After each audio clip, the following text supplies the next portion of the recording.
اللہ پاک کی ذات میں برابری سے مراد یہ ہے کہ اللہ پاک کے سوا کسی اور کو خدا یا خدا جیسا مانا جائے، اسے شرک فی ذات کہتے ہیں، حالانکہ اللہ پاک ایک ہے اور اس کا کوئی شریک نہیں۔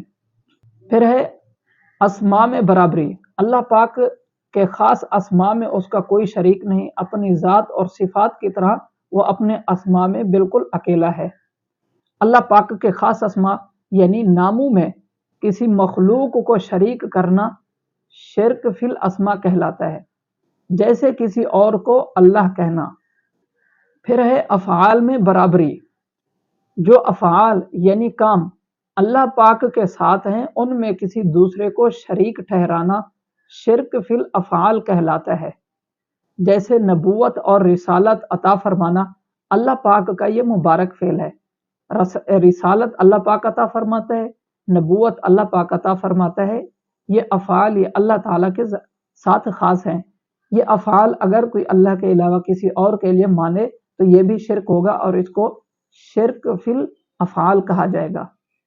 پھر ہے احکام میں برابری، اللہ پاک کے احکام میں کسی دوسرے کو شریک جاننا یا غیر اللہ کے حکم کو اللہ پاک کے حکم کے برابر قرار دینا شرک فی الاحکام کہلاتا ہے۔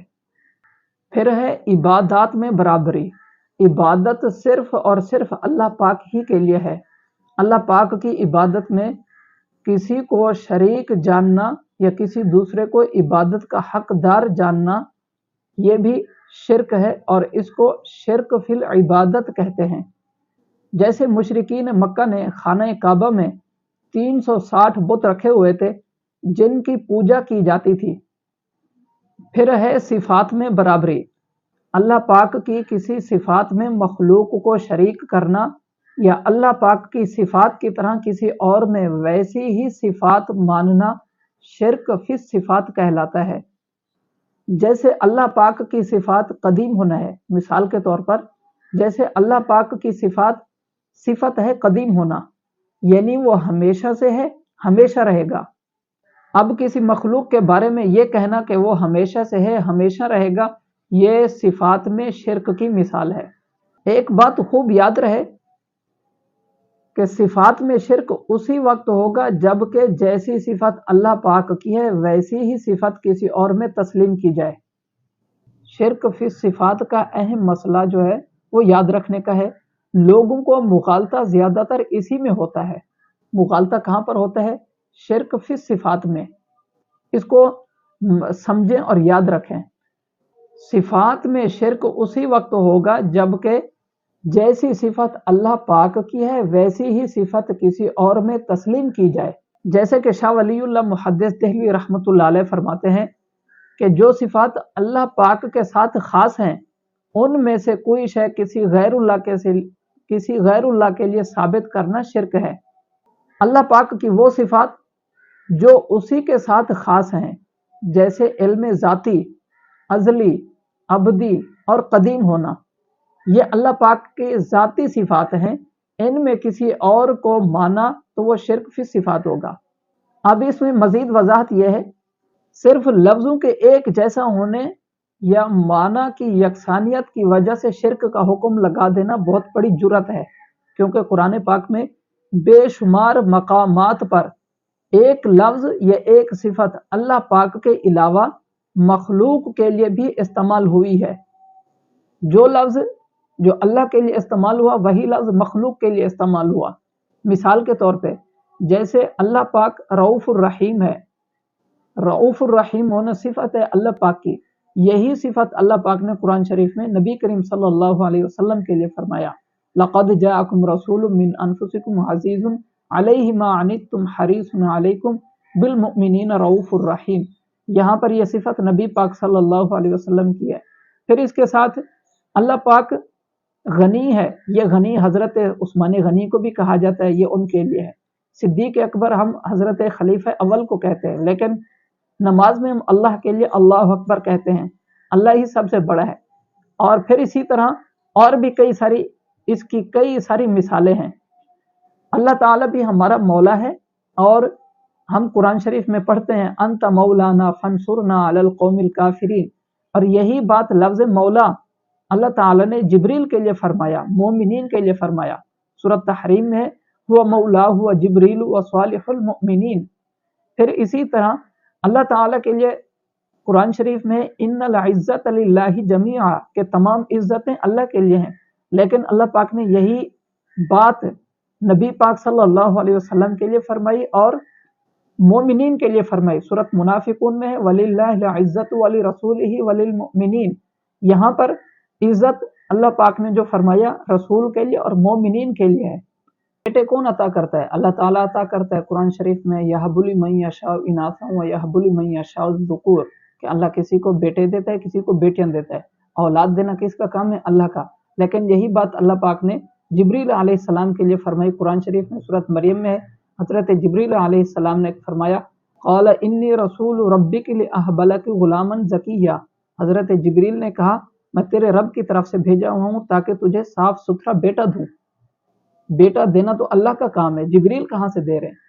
موت کون دیتا ہے؟ اللہ تعالیٰ دیتا ہے۔ اللہ یتوفی الانفس حین موتہا، موت اور زندگی کون دیتا ہے؟ اللہ دیتا ہے۔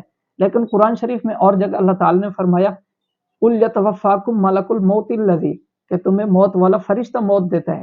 تو وہ کیسے موت دے رہا ہے؟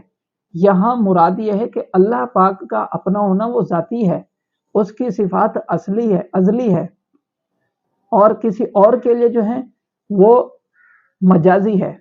ان تمام باتوں میں مین مقصد یہ ہے کہ جیسی صفت اللہ کی ہے اگر ویسی صفت کسی اور کے لیے مانی جائے، عقیدہ رکھا جائے یا تسلیم کیا جائے، اس صورت میں وہ شرک بنے گا۔ لیکن ہم اہل سنت کا ایسا عقیدہ ہی نہیں ہے، نہ ہم جیسی صفات اللہ کی ہیں ویسی صفات کسی پیغمبر میں مانتے ہیں، نہ کسی ولی میں، نہ کسی فرشتے میں ویسی صفات نہیں مانتے، بلکہ ہم وہ صفات مجازی مانتے ہیں۔ البتہ یاد رہے کہ ایک جیسے الفاظ ہونے سے، الفاظ کا معنی ایک جیسا ہونے سے شرک لازم نہیں آتا۔ اللہ غنی ہے تو عثمان بھی غنی ہے، تو پھر کیا اس صورت میں شرک ہو گیا؟ نہیں ہوگا، کیونکہ اس میں زمین و آسمان کا فرق ہے۔ اللہ بیٹے دیتا ہے تو جبریل بیٹے دیتے ہیں، کیا اس طرح یہ بھی شرک ہو گیا؟ اللہ موت و حیات دیتا ہے تو کیا موت والا فرشتہ وہ دیتا ہے تو کیا اس صورت میں بھی شرک ہو گیا؟ روزی دینا کس کا کام ہے؟ اللہ دیتا ہے، لیکن فرشتہ بھی ہے جو بارش برساتا ہے، بادل لے جاتا ہے، لوگوں کو روزی پہنچاتا ہے، تو کیا اس صورت میں وہ بھی شرک ہوگا؟ نہیں ہوگا، کیونکہ اللہ پاک کے روزی دینے میں الگ بات ہے، اس کی صفت اصلی ہے، اور سارا کچھ خالق و مالک ذاتی حقیقی طور پہ اللہ تعالیٰ ہی ہے۔ حقیقی طور پہ ساری چیزوں کا مالک اللہ ہے۔ موت دینا، زندگی دینا، رزق دینا، اولاد دینا، یہ حقیقی طور پہ اللہ تعالیٰ دیتا ہے۔ لیکن اللہ تعالیٰ نے فرشتوں یا کسی اور کو جو دیا ہے وہ مجازی ہے، وہ حقیقی نہیں ہے۔ ہم اہل سنت کا عقیدہ یہی ہے کہ حقیقی تمام چیزوں کا خالق مالک اللہ تعالیٰ ہے، دیتا بھی اللہ ہے، اولاد بھی، رزق بھی، سب کچھ۔ باقی جو ہے وہ مجازی ہیں، وہ حقیقی نہیں ہے۔ اور آخر میں ایک اہم بات کہ اللہ تعالیٰ کی جتنی صفات ہیں وہ اللہ تعالیٰ کی ذاتی صفات ہیں، اور باقی کسی اور کی صفات ہیں تو وہ ذاتی نہیں، وہ بعد میں ختم ہو جائیں گی۔ اللہ تعالیٰ کی صفات قدیم ہے جبکہ دوسروں کی حادث ہے۔ اللہ تعالیٰ کی جو صفات ہیں ان کی نہ ابتدا ہے نہ انتہا ہے، جبکہ مخلوق چاہے وہ فرشتے مخلوق ہوں یا انسانوں میں ولی نبی کوئی اور مخلوق ہو، ان کی صفات جو ہیں وہ جو بھی صفت ہے وہ صفات ان کی ابتدا بھی ہے، ان کی صفت کی انتہا بھی ہے۔ اللہ تعالیٰ کی صفات کو فنا نہیں، وہ کبھی فنا نہیں ہوں گی، جبکہ مخلوق کی جو صفات ہیں وہ ان کو فنا ہے۔ ان تمام باتوں سے معلوم ہوا کہ اتنا بڑا فرق ہے اللہ کی صفات میں اور مخلوق کی صفات میں۔